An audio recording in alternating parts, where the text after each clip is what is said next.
All right. Members of the culture, welcome in. I am Ra, and you are here.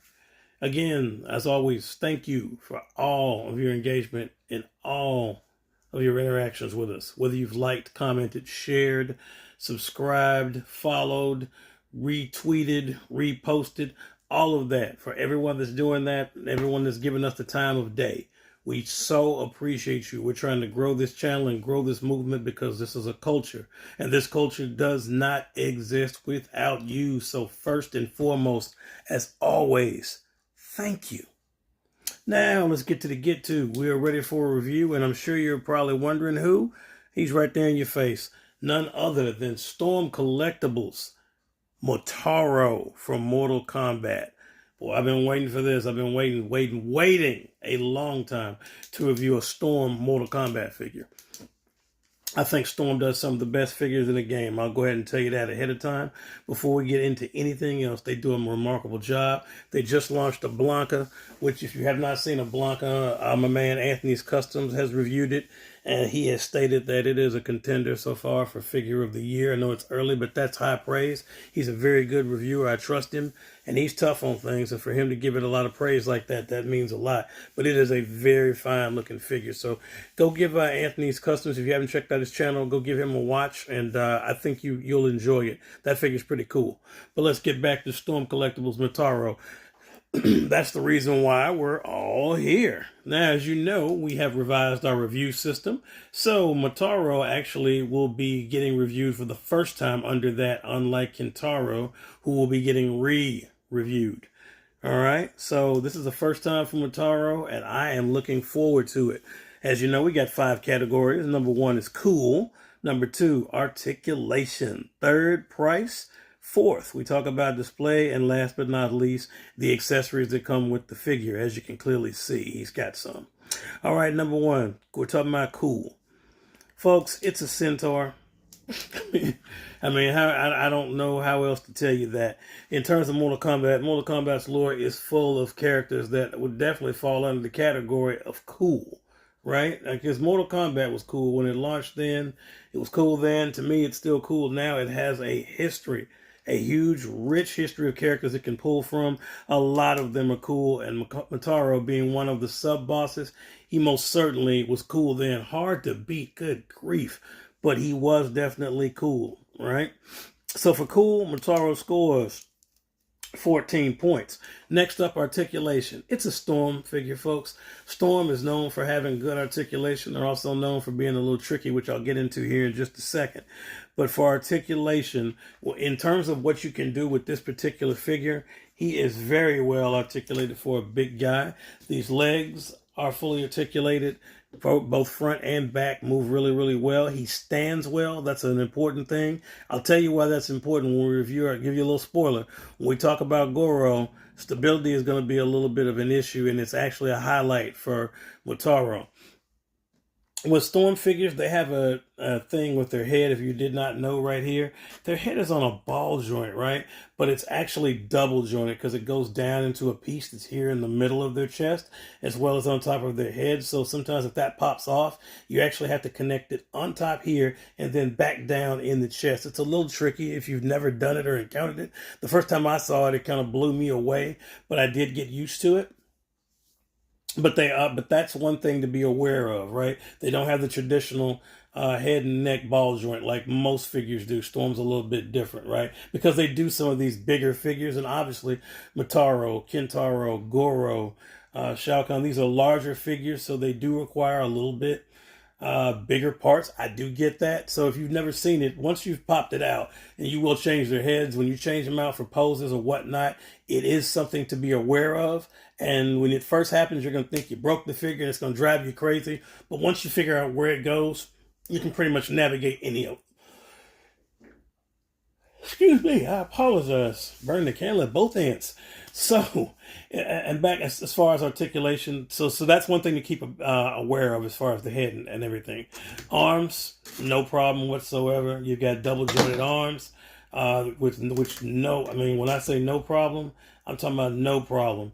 And the one thing I'm going to say, pinless. You know we love pinless. right? Nothing against those that have pins, but we love pinless. The shoulders tend to drop down. He is very, very flexible. Moves really, really well. Look at that head sculpt, man. That is just killer. I love that head sculpt. Even his tail back here is articulated. I'll show you what I'm talking about. You can move this tail around like that, put it in different poses. I don't know if you can kind of see it on camera, but it is articulated because in the game he would bring this up and shoot a laser out. If you remember Mortal Kombat 3, if you played it, you know what I'm talking about. This right here was the bane of many players' existence, was this tail, because he would kind of shoot, and oh, it was so annoying, hard to block. He would also hit you with this kick with these legs right here, but that'll give you a chance to see what I'm talking about. That kick bring back bad memories, doesn't it?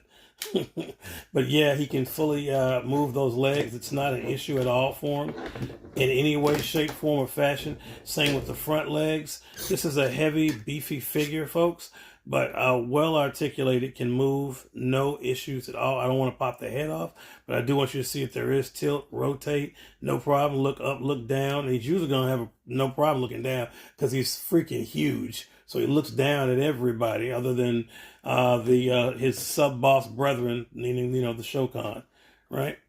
As far as articulation goes, I mean, wrist, rotate, swivel. Oops, I just popped one off on camera. Ain't that something? That is crazy. But there we go. Let's pop it back into place. Their hands and everything, it's a Storm figure. It takes a little bit to get used to because they are on that little ball joint. Sometimes they pop off easier. I'm new with Storm, believe it or not, so I had to get used to these things. So if you're a first-time person, drop down shoulders, wrists that pop off, you'll get used to it. You'll see what I'm talking about. But by all means, I'm not complaining because I do understand with a figure this size, there are gonna be some limitations. There are gonna be some risks that they take, and for the most part, they pay off, folks. They really, really do. So when it comes to articulation, Motaro scores 15 points, especially when you consider the size of this figure. That's going to be a common thing with Storm figures going forward. Price.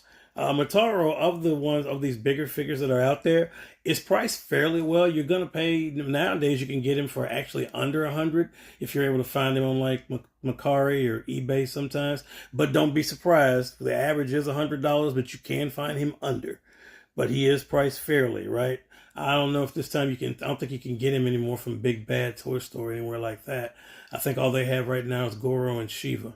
But as far as price goes, I think he's fairly priced. You get him, he's 15 points there. Next up, display. Well, as you saw me kind of messing around and playing with him, displaying is not a problem at all. I mean, if you're looking at this thing by itself or in a group, right here, the Boss Mafia, as we talk about all the time, this thing displays very, very well. He's larger than everybody else, so to me, he scales well with smaller figures. Like as you can see, here is our good friend Kotal Khan that I love. And Kotal Khan, I'm just going to move this out of the way. Kotal Khan is a standard size figure, but you don't typically have any issues at all in terms of scale. He should be bigger than Kotal Khan, obviously. He's a freaking centaur. But as you can see, he scales pretty well with a lot of the Mortal Kombat figures or any of your 6-inch figures. That's not going to be an issue at all. He scales well. He looks cool by himself. He looks good when you put him with somebody else. So he's somebody that you don't necessarily have to put with anyone else. He can just sit there as the main showpiece of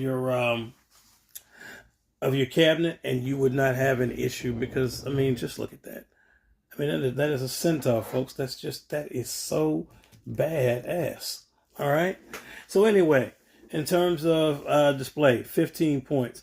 Last but certainly not least is accessories. This is another common thing you're going to see when it comes to Storm. Storm doesn't skimp out on accessories. They don't cheat you with that, folks. They don't. Now, they might be a little soft, as you saw, with wrist popping off and whatnot. And then that head ball joint with their bigger figures is something to get used to. But when it comes to accessories, you do get your money's worth with Storm. They don't cheat you. This particular skeleton right here, I don't know who he used to be before he met Motaro, but he's one of the accessories. He came with extra hands. He came with an additional head on there. This one even came with a gauntlet for some strange reason. I don't think he's supposed to, but he did. And I think as a whole, he has fireball effects. You don't have a problem with Storm when it comes to accessories, not in any way, shape, form, or fashion. They don't cheat you for your money, so he got the max of 20 points. So that gives Motaro, ladies and gentlemen, a whopping 79 points. So really about an 8 out of 10. Definitely worth your money, definitely worth picking up. An amazing figure, despite the wrist popping off on camera. It's not broken. That's just something that happens with Storm. You'd have to make sure you're used to it. Sometimes you have to heat them up, and I'm very, very careful. So I try not to break anything. But once you're used to that, and that, like I said, that head and neck ball joint and these bigger figures like this guy and the Shokan, once you get used to those, it's fantastic. It's not a problem at all. But once again, Motaro scores 79 points, about an 8 out of 10. So, folks, that's worth your money any day of the week. Go on out there if you can find him. Right now, especially at that price, like I said, about 100 or under, if you can find him, go out, grab him. He's a worthy addition to your collection. You are, as always, you are welcome to let us know what you think in the comments section below. Let us know if you plan on picking up Motaro. Have you already picked up Motaro? Did you like him? Did you dislike him? Let us know what you thought in that comment section. Please get active down there. I want to thank you for taking your time to listen here to us today on this review. We really, really, really, really appreciate you all. So until the next time, folks, please continue to collect, stay tuned, and above all, stay great.